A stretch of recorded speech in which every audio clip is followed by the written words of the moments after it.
The morning the story started, I was holding a trash bag in one hand and a coffee I hadn't even sipped yet. The cruiser jumped the curb like it wanted to take a bite out of my lawn, and the deputy who climbed out looked at me like I was a quiz. He planned to fail on purpose, 3 beats, and my quiet street in Cypress Shore wasn't quiet anymore. He didn't ask my name. He didn't ask if I was okay. He just stared at my porch and the planters and the chipped ceramic dog my niece loves and said real flat, "Is this your house?" And I said, "Yep, need something." And he gave me that curl of a smirk that says the answer is already no. Got a report of a suspicious person on private property. He said, "You got ID?" And I laughed short and wrong. "I live here, check the county records if you want." And that's when he stepped on the grass like he owned the roots and said, "Must be nice when the system breaks your way." Then he grabbed my wrist too tight and too fast and absolutely unnecessary, and I said, "You're hurting me." And he squeezed harder. And when I pulled back because anger outran my good sense, his hand hit my shoulder and I went down on the stone edging. I laid last spring coffee blew open. Palm split blood on wet green like somebody painted it for drama. And somewhere across the street, a camera made that tiny click every modern heart knows by sound alone. "Don't look at me like that," he said. "Go on, scream. I'll give the neighbors a show." And something old in me stood up without my body moving, the part that remembers teachers who confuse you with the other black girl store clerks, shadowing your cart like you're about to steal the bananas. All of it standing there with me while I lifted my chin and said, "Keep filming." And my voice shook, but I did not let it break. That's when Jonah stepped out the front door. Bare feet, gray sweats. The stillness of a man who has learned that quiet is heavier than noise. He used to be Air Force Pararescue, a PJ. The ones who jump out where maps end and bring people back, so the deputy had already lost the room and didn't know it. "You want to tell me why you're touching my wife?" Jonah asked like a knot he was about to untie, and the deputy, name tag said Clay Mercer, turned like a mirror was talking back. "Who are you supposed to be, the hired help?" And Jonah walked down the steps, slow, hands, open shoulders, square. "She lives here. You're on private property without a warrant, without cause, without respect." And Clay laughed through his nose like he'd practiced at former military.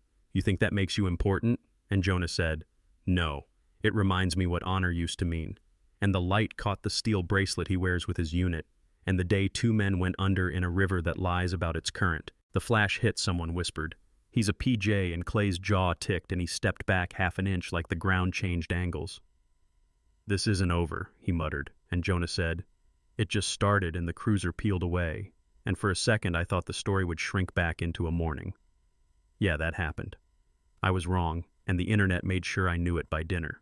By sunset, the edited clips were everywhere. Violent ex-military man threatens deputy, my fall cut out. His smirk turned into stoic duty. Lower thirds calling us agitators like we'd thrown a brick made of adjectives. The only thing truer than truth. Sometimes is the lie that gets repeated with better lighting, you know what I mean? And at the precinct I brought the deed and my ID and mortgage statements, and a clerk pulled the blinds down like closing a casket. The captain was suddenly busy outside. 2 crowds formed fast like thunderheads. Blue flags on one side, printouts of the live stream on the other. Neither one had anything to do with the sting in my palm or the dirt on my knees. At 9:17 p.m., a number I didn't know texted, "I have the full footage. My name is Maya. If you still want the truth, meet me under the bridge. Mural, left side pink heron." And I did the dumb brave thing and went heart-hitting every rib on the way out the door. She was younger than courage usually looks, blue hair, tote bag hands shaking, and she showed me the raw video, no jump cuts, no captions. Clay's hand on my wrist, the shove, the look on his face like breaking me would make him taller. We uploaded to a burner and hit go live, and the chat became a waterfall. Play it again, show the beginning, show the part where he says trend me, and we did, and then the feed died.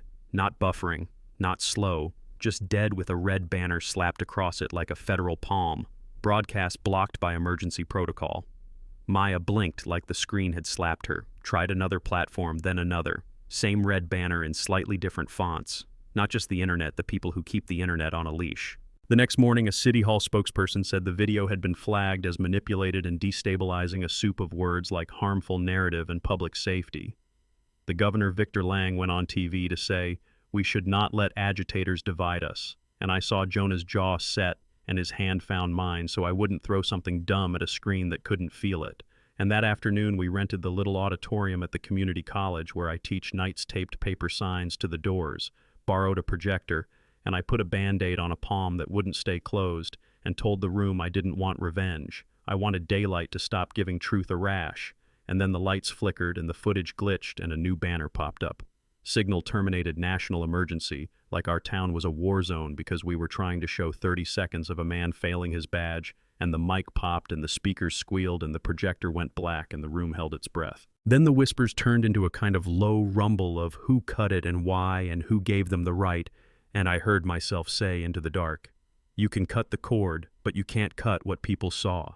Phones rose like modern candles. Somebody started a chant that stuck, "Justice doesn't kneel," and I laughed while I cried because grief and humor share a door.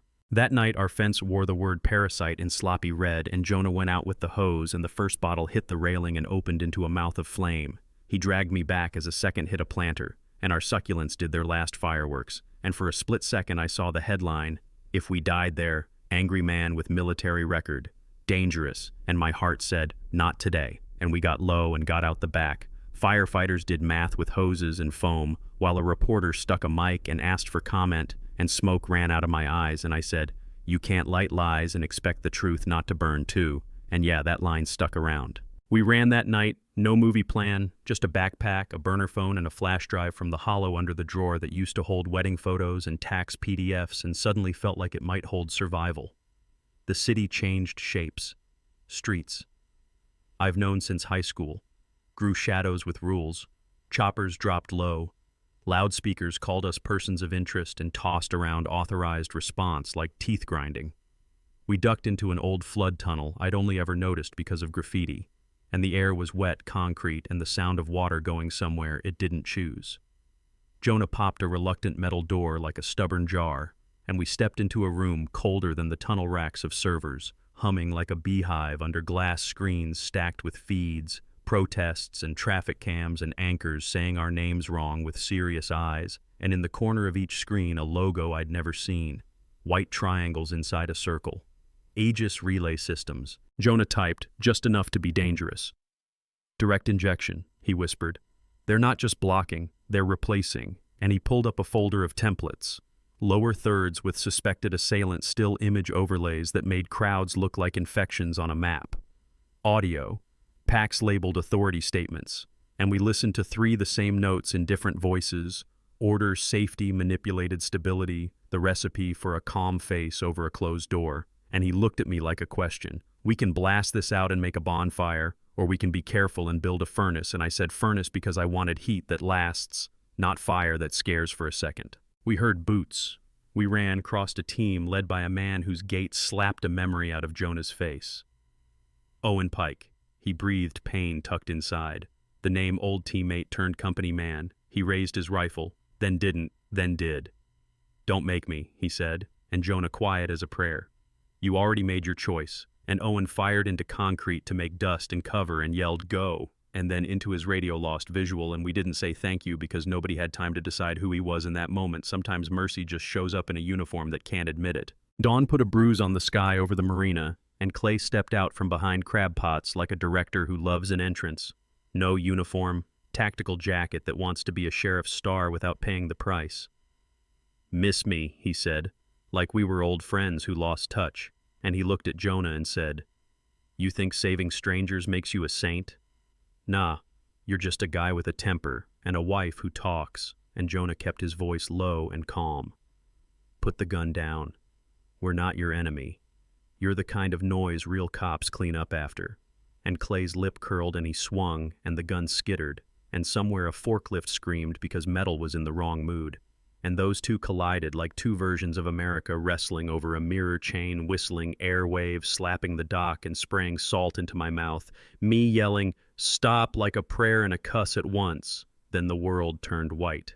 You don't process an explosion as a timeline, it's just light and sound and your bones remembering thunder from when you were small. The dock wasn't a dock anymore. Fire had the mic and used it. Clay stumbled into the heat, then vanished. Jonah went into the water that looked like black glass, and I dove. Before the thought formed, the water ate the heat, and my hands grabbed rope and shirt and wrong things. I came up screaming his name with a twisted rail in my grip like a question.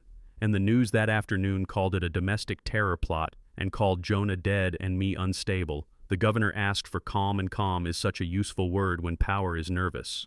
In the hospital, a padded envelope slid under the door like a conscience too shy to knock inside a micro SD card wrapped in gauze like the truth had been hurt.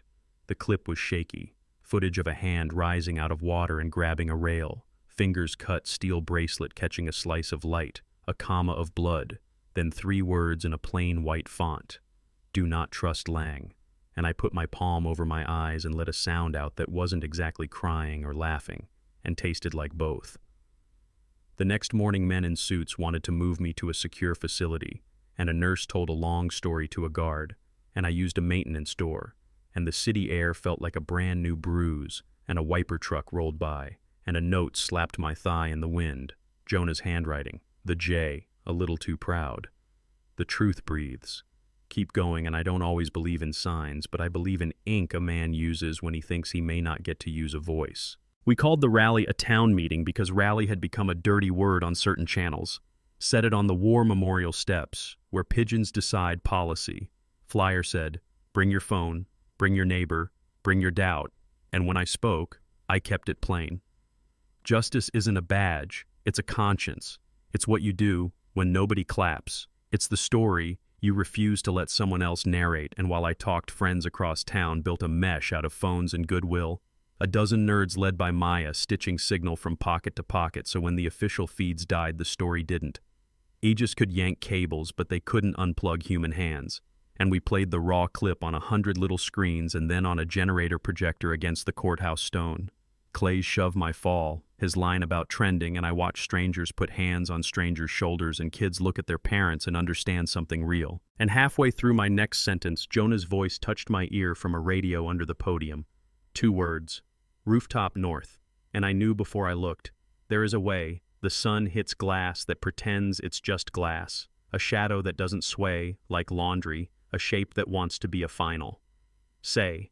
The rifle angled at the mic, the man behind it. A face that hadn't finished healing Clay or whatever new name his sponsors had focus grouped.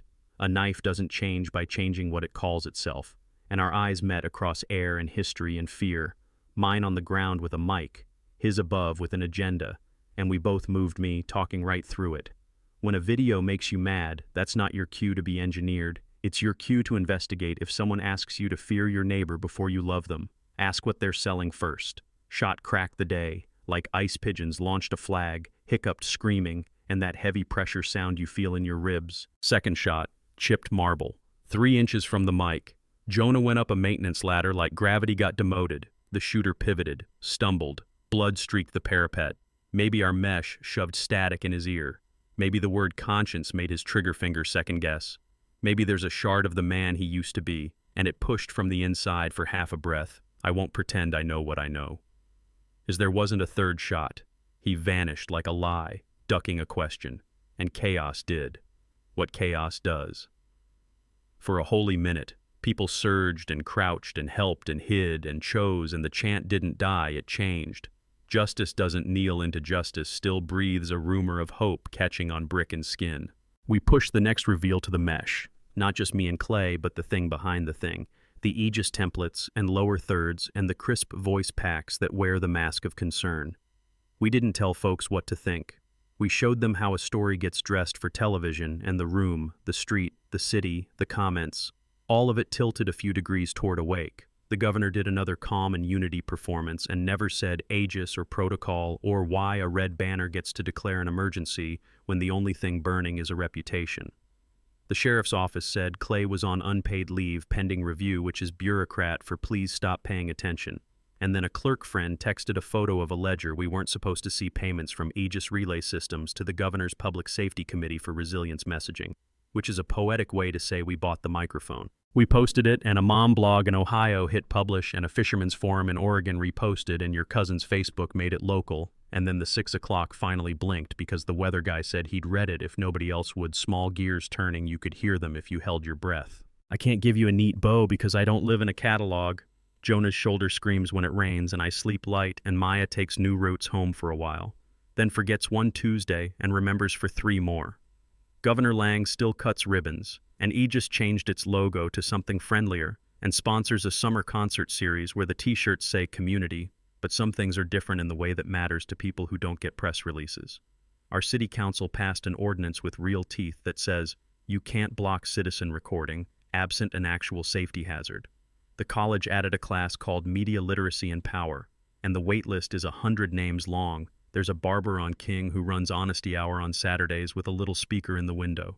People take the mic and say small truths about landlords and tips and aldermen who ghost emails and grown men who haven't told a true thing since JV sit in a chair and remember how to do it. And as for Clay or Rook or Cross or whatever sharpened version of himself, he lets them call him, I don't know where he sleeps. Maybe he's licking pride. Maybe he's getting fitted for a new narrative by people with better tailors.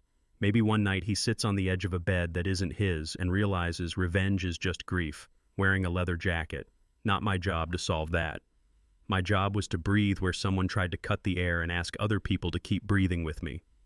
If you were in my living room with the loud wall clock and the ugly chair my sister swears is vintage, I'd tell you I was not brave every second I cried in a parking garage because the echo made me feel small. I laughed in the middle of a riot because a toddler on his dad's shoulders held a sign that said, "Please be nice," and it felt like church. I wanted to quit at 2:13 p.m. On a Thursday, when a man in a polo told me he hoped I learned a lesson, and then a blue-haired kid texted me a heart and said, "I got your back," and the lesson walked himself right out of my chest. So here's my ask. Tell me in the comments what justice looks like when the camera is off. Tell me if you've watched a feed get edited until a person became a villain in the same city where you buy bread. Tell me if forgiveness without accountability is just stage lighting. Tell me whether you would have filmed or stepped in or both. Help me map the line between public safety and public silencing. Argue about it. Push back. Share what you saw on your own street. And if this made you breathe a little easier or a little louder, share it so someone who thinks they're stuck in the wrong story finds out they're not. And if you want more hard human stories told plain, hit subscribe, then answer me this in your life. When has justice felt like a camera, and when has it felt like a hand?